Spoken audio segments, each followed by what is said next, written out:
이 시간 예배하는 모든 분들에게 하나님의 은혜와 평강이 우리와 함께 하시기를 주님의 이름으로 기원드립니다. 오늘은 한 해를 되돌아보는 송년주일입니다.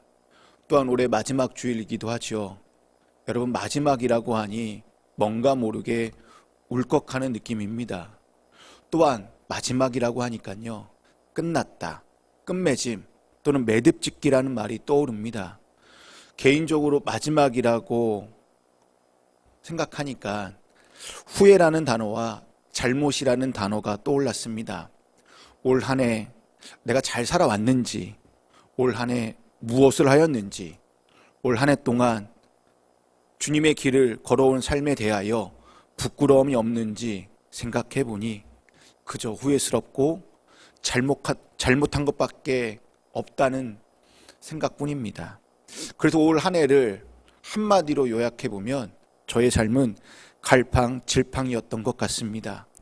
나름대로 최선을 다했다고 하는데 손에 잡힌 결과는 하나도 없고 마음은 더 무겁기만 하고 영적으로 더 멀어진 것 같습니다. 이것이 과연 저만 그렇게 생각하는 것일까요?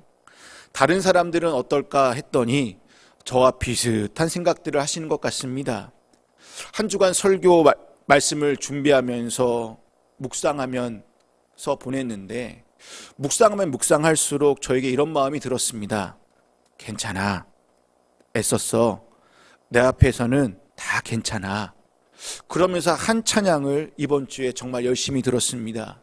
이 찬양 가사의 제일 마지막에 가사를 보시게 되면 이렇게 적어져 있습니다. 괜찮지 않아도 괜찮아 라는 가사입니다. 마치 괜찮지 않아도 괜찮아 라는 이 가사가 주님이 꼭 저에게 한 말처럼 느껴졌습니다. 이 찬양은 2019년 분당 만나교회에서 변화산 2차 주제 찬양으로 그 교회 부목사님이 만든 찬양입니다. 이 시간 샌드아트로 만든 것이 있어서 함께 나눠보려고 합니다. 여러분, 가사를 잘 음미해 보시면 좋을 것 같습니다.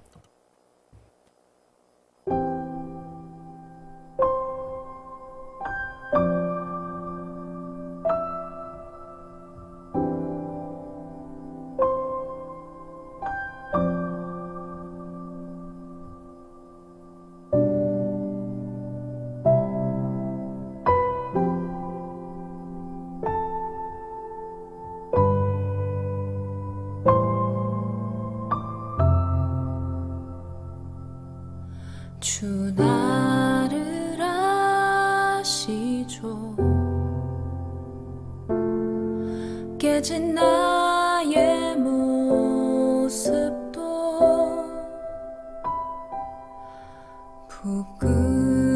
부끄러움 속에 나갈 수 없어요. 늘 같은 자리에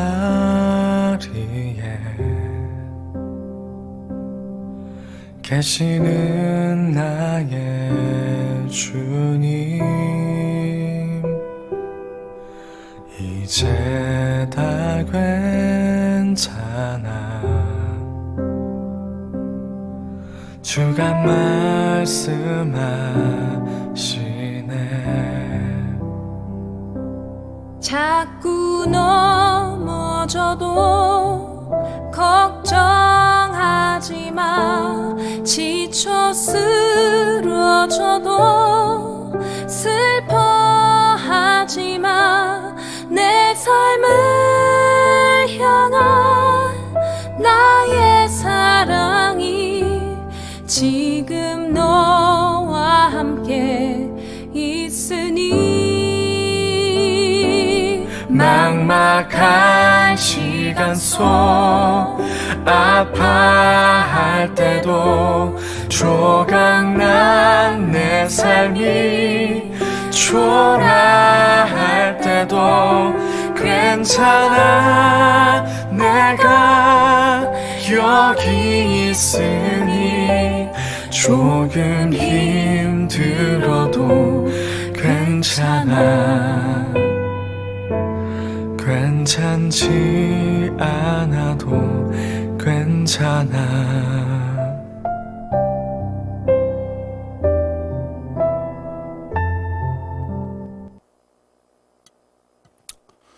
오늘 주님이 여러분에게 올해 1년의 삶을 괜찮지 않아도 괜찮다라고 말씀하십니다. 여러분, 오늘 본문 말씀을 보시면 이스라엘 백성 역시 전혀 괜찮지 않은 상황입니다. 심지어 모세 역시 괜찮다라고 할 수 없는 상황에 놓여져 있습니다. 모세는 분명 하나님의 명령을 받고 애굽 왕 바로 앞에 나갔습니다. 모세는 자신이 원해서 바로 앞에 나간 것이 아니라 하나님이 시켜서 나갔습니다. 그러면 잘 돼야 되는 것 아닐까요?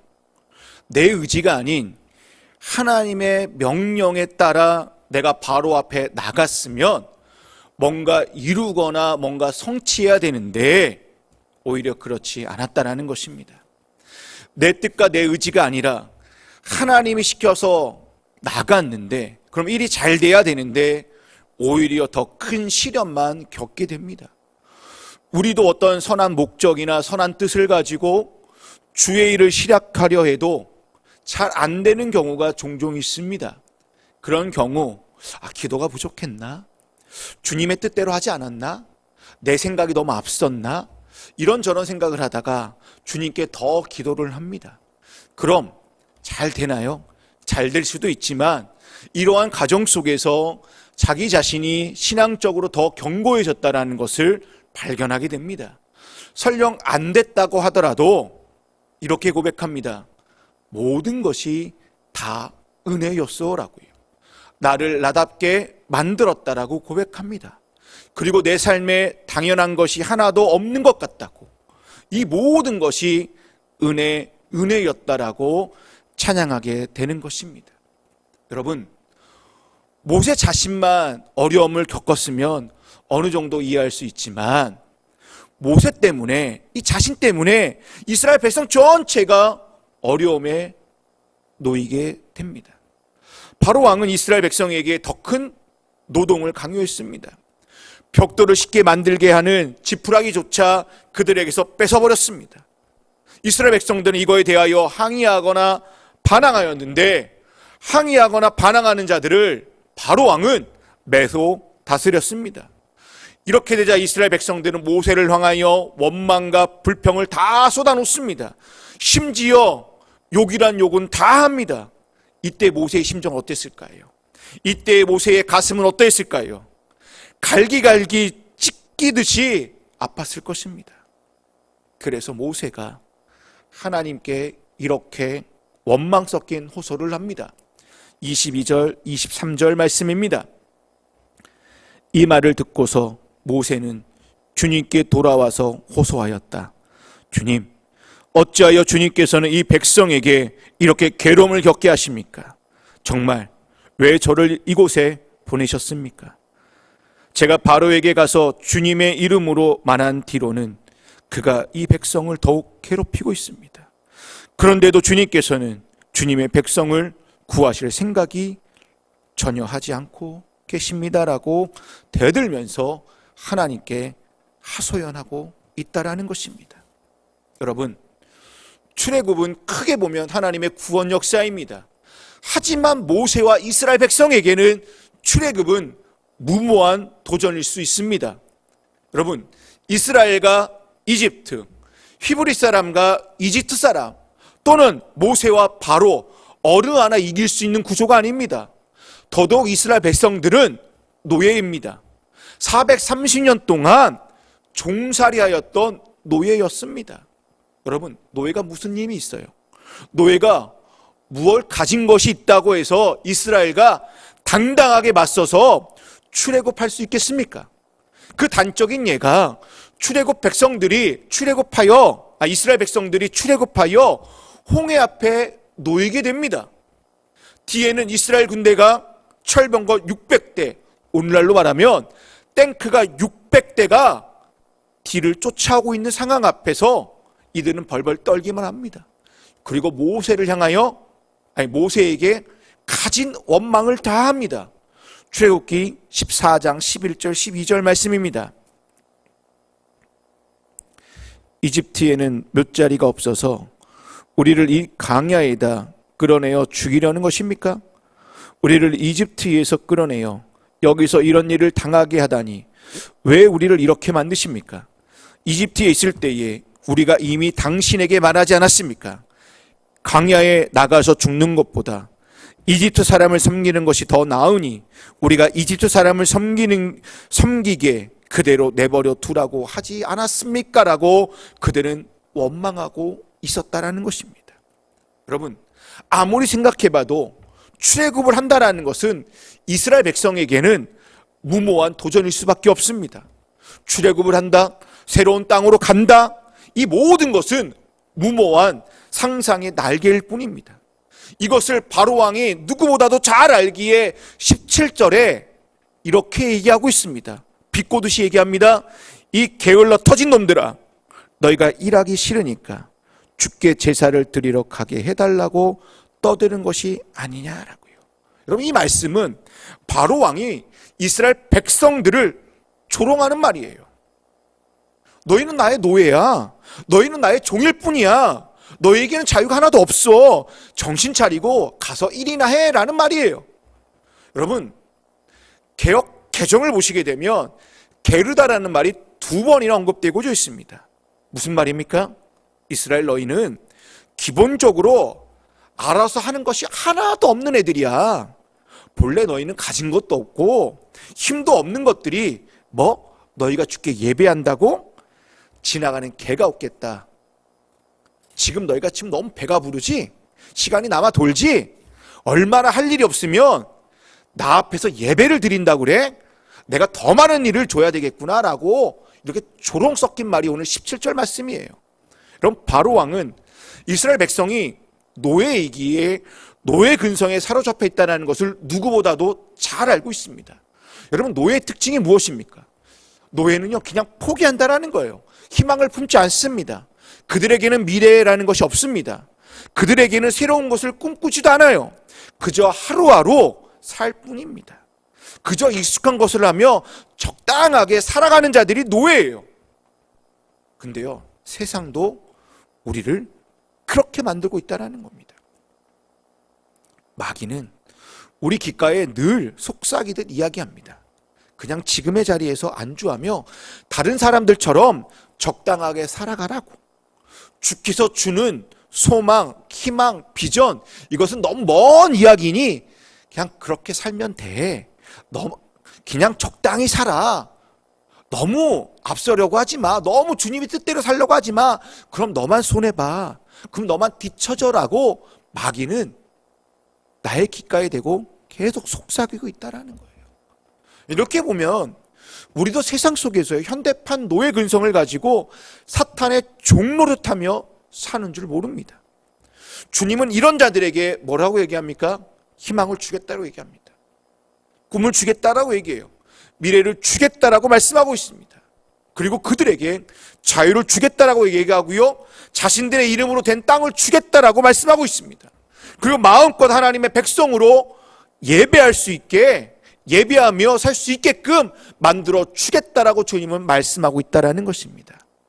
그러나 모세와 이스라엘 백성들이 넘어야 할 산은 첩첩산중이라는 것입니다. 정말 무모한 도전일 수밖에 없습니다. 우리 교회도 올 4월 부활주일날 첫 모임을 시작하여 5월 성령 강림주일에 교회 설립 감사 예배를 드렸습니다. 예배 드릴 처소가 없어서 사무실을 누가 빌려주셔서 거기서 예배 드리다가 7월 둘째 주에 지금의 장소인 이 공육교회 엘림에 들어오게 되었습니다. 한 6개월, 한 8개월 정도 지났지만 지금 보게 되면 교인이 넉넉한 것도 아니고요, 재정적으로도 여유가 있는 것도 아닙니다. 그냥 그저 열악한 상황 속에 우리는 놓여져 있습니다. 그보다 더 큰 문제는 제가 부족함이 많은 목회자라는 것입니다. 하지만 저의 마음가짐과 목회 방향은 처음보다는 조금 더 성숙했다고 할까요? 그리고 다는 아니지만 뭐가 중요한 것인지 조금은 알게 되었다는 것입니다. 이 시대적 상황 속에서 우리 교회의 시작 역시 출애굽처럼 무모한 도전인 것처럼 생각되어집니다.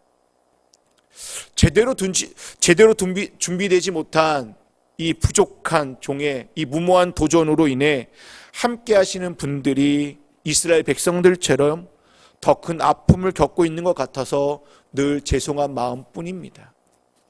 중요한 것은 저희들의 이 무모한 도전이 오늘 2021년 마지막 주일 예배로 끝나는 것이 아니라 2022년으로 이어진다라는 것입니다. 그리고 우리가 앞으로 겪게 될, 가야 될 이 무모한 도전이 더 이상 무모한 도전이 아니라 우리에게는 무한도전으로 바뀌게 된다는 것입니다. 왜 그럴까요? 출애굽기 6장이 우리에게 놓여져 있기 때문입니다. 모세가 주님께 하소연하듯 원망 섞인 말을 하였다고 주님이 뭐라고 하지 않으셨어요. 오히려 주님은 무모한 도전이라고 말하지 않고요, 주님의 강한 손으로 내가 뭔가를 보여주겠다라고 말씀하고 있습니다. 어찌 보면 모세가 5장 22절 23절에서 하소연이 아니에요. 제가 보는 관점은 모세가 주님께 마치 두 손 두 발을 다 드는 행위처럼 보입니다. 마치 주님께 간구하는 것처럼 보입니다. 아무것도 할 수 없다고 고백하는 것처럼 보여집니다.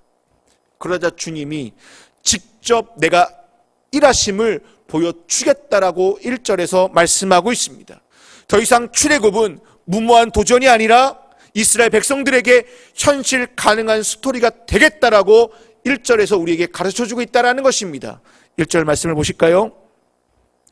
이제 너는 내가 바로에게 하는 일을 보게 될 것이다.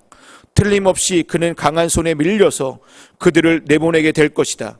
강한 손에 밀려서야 그들을 이 땅에서 내쫓다시피 할 것이다 라고 말씀하고 있습니다. 여러분, 주님은 모세에게 출애굽을 너가 하는 것이 아니라는 거예요. 이 출애굽은 내가 하는 것이라는 거예요. 나의 능력의 손이, 나의 이 강한 손이 선한 능력을 나타나게 될 것이니 너와 이스라엘 백성은 그저 보기만 하라는 거예요. 그리고 그저 주님의 일하심을 그냥 앉는 자리에서, 서 있는 자리에서 체험만 하면 된다라고 말씀하고 있는 거예요. 여러분, 주님의 일은 우리가 한다라고 생각해요. 엄연히 말해 우리가 하는 것이 아니라 주님께서 하시는 거예요. 우리는 주님의 그 사역의 작은 도구에 불과합니다. 여러분, 이 도구를 장갑으로 표현할까요? 하나님의 이 강한 손에 끼어진 장갑에 불과하다는 것입니다. 이 강한 손에 이 끼어진 장갑이 뭔가를 할 때 그 장갑이 의미가 있는 것이지, 그냥 장갑은 장갑일 뿐이라는 거예요. 중요한 건 무엇입니까? 누구든지 하나님의 부르심을 받으면 능력이 있느냐 없느냐는 아무 필요가 없다라는 거예요. 여러분, 장갑이면 돼요. 가죽 장갑이냐 고무 장갑이냐 목 장갑이냐 하나도 중요하지 않아요. 장갑은 장갑이면 된다라는 거예요. 그것이 주님의 손에 끼어져 있으면 아무 걱정할 필요 없다라는 거예요. 왜? 주님의 강한 손이 이 장갑을 통하여 일하시겠다라는 거예요. 그러니 우리는 뭐 하라는 겁니까?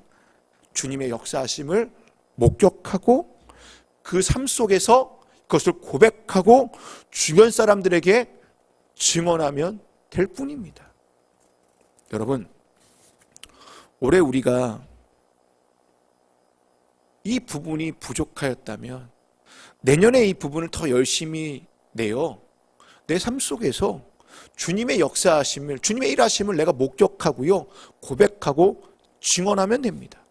여러분, 올 한 해 우리의 계획했던 것들이 잘 이루어지지 않고 삶 속에 원활하지 못한 부분들을 이 시간 주님께 한번 고백해 보십시오. 이런저런 것들이 제대로 되지 않았다고, 여전히 부족하고 실패하였다라고 고백해 보십시오. 그럼 주님께서 1절 말씀처럼 이 강한 손으로 여러분 삶에 직접 개입하셔서 선한 능력으로 나타내실 줄로 믿습니다. 만약 며칠 남지 않은 올해가 아니어도 내년에 반드시 강한 손으로 무모한 도전이었다라고 생각했던 이 모든 것들이요, 우리 삶에요 실현 가능한 스토리로 주님께서 전환시켜 주신다는 것입니다. 여러분 6장 말씀을 보시게 되면 2절, 3절, 6절, 7절, 그리고 8절, 그리고 29절 말씀을 보시게 되면 나는 여호와라고 말씀하고 있습니다. 그동안 이스라엘 백성들은 조상들로부터 들었던 전능의 하나님 엘사다의 하나님만 알았습니다. 근데 오늘 본문에서 그 엘사다 전능의 하나님이 바로 나다, 내가 여호와다라는 것을 강조하고 있습니다. 이를 통해 하나님은 당신이 누구이신지를 이스라엘 백성들에게 알게 하겠다라는 거예요. 더 나아가 바로 왕에게도 알게 하겠다라고 말씀하고 있습니다. 여러분 전능의 하나님 엘샤다이이든 여호와이든 하나님의 이름이 왜 중요할까요? 여러분 이름은 정체성을 나타냅니다. 하나님의 성품을 나타내고요, 하나님의 속성을 나타내고요, 심지어 하나님의 사역 행위가 이름에 담겨져 있기 때문에 이름이 중요하다는 것입니다. 그런데 오늘 본문에서는 여호와 하나님의 이름이 뭐래요? 여호와라는 것을 우리에게 알려주고 있다는 것입니다. 여호와라는 이름을 6장에서 알려주는 의미가 무엇입니까? 하나님의 능력이 전에 너희가 알고 있던 그 하나님의 능력보다 훨씬 더 강력하게 드러날 것이라는 것을 이스라엘 백성들에게 말씀해 주고 있다는 것입니다. 특별히 출애굽 여정 가운데에 일어날 구원 행위는 엘샤다 전능의 하나님보다 여호와께서 훨씬 능가할 거라는 것을 말씀해 주고 있습니다. 여러분 특별하게 여호와라는 이름을 6장에서 유독 강조하고 있는 이유가 무엇일까요? 하나님은 성실하지 못하고 재만 가득한 사람에게도 은혜로 구원해 주시겠다고 약속해 주시는 그분이 여호와라는 거예요. 한마디로 요약하면 여호와는 우리의 구원자라는 거예요.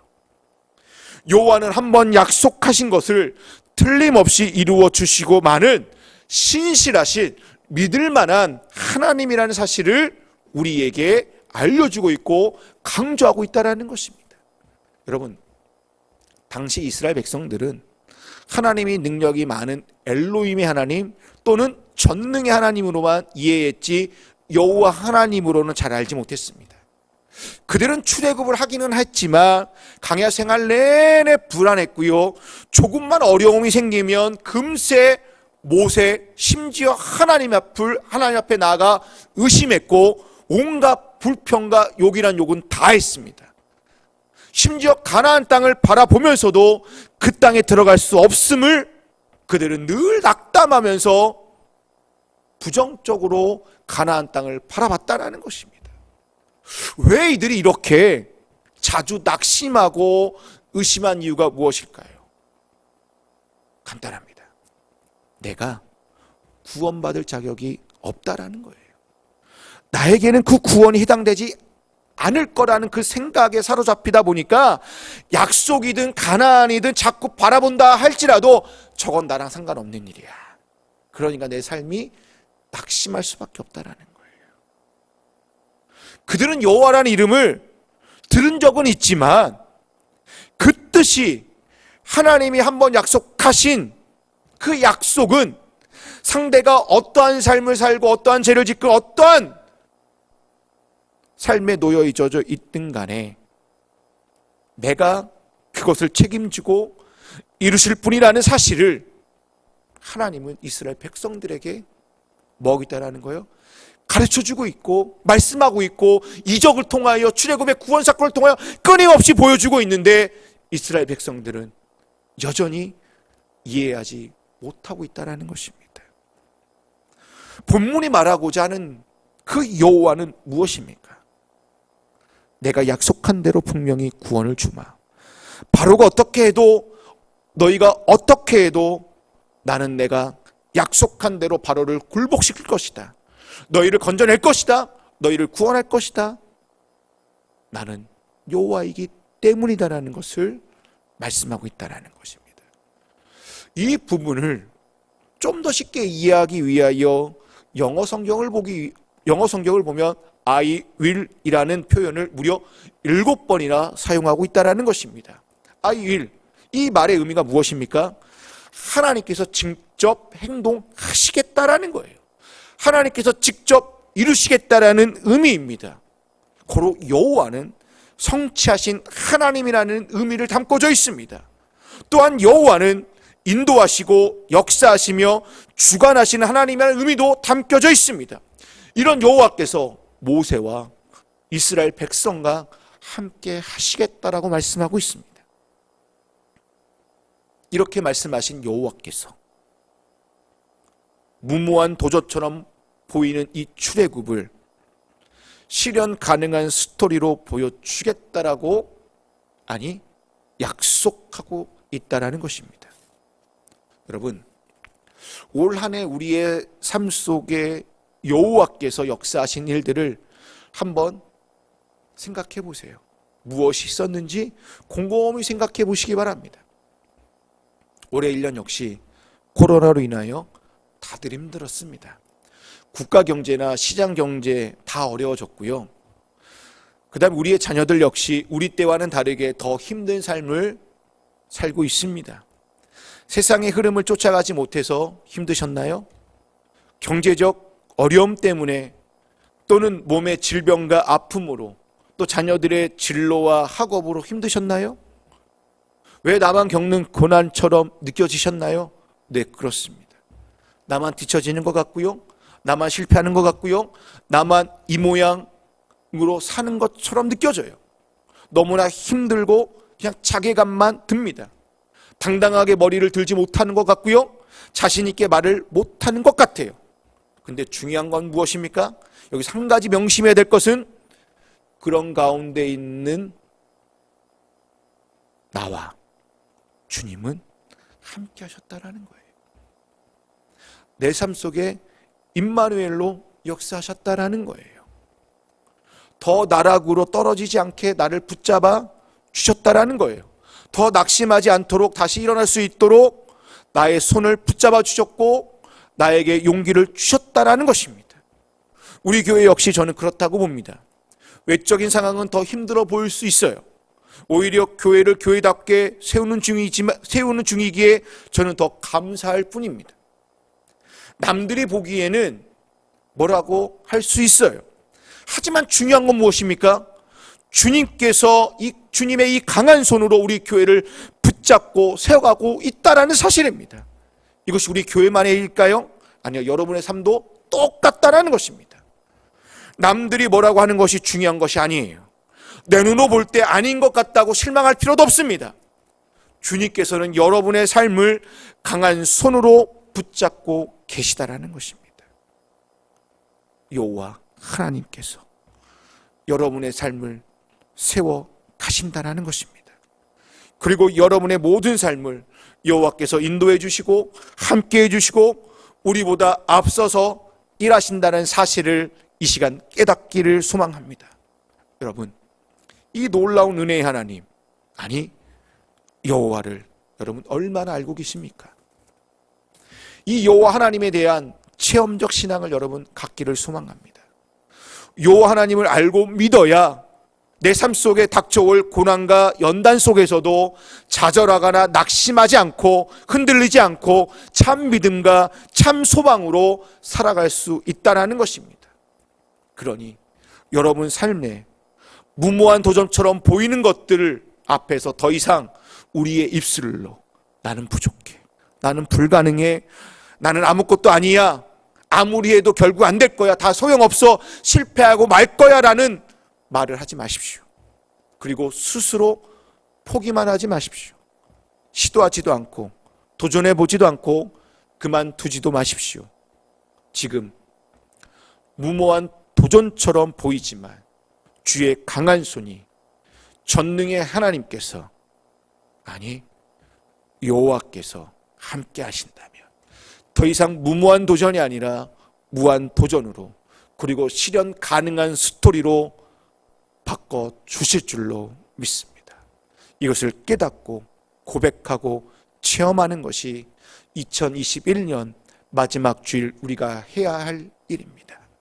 나는 여호와라고 말씀하신 여호와와 함께하는 삶의 축복이 가득한 마지막 주일, 송년 주일이 다 되시기를 주님의 이름으로 축복합니다.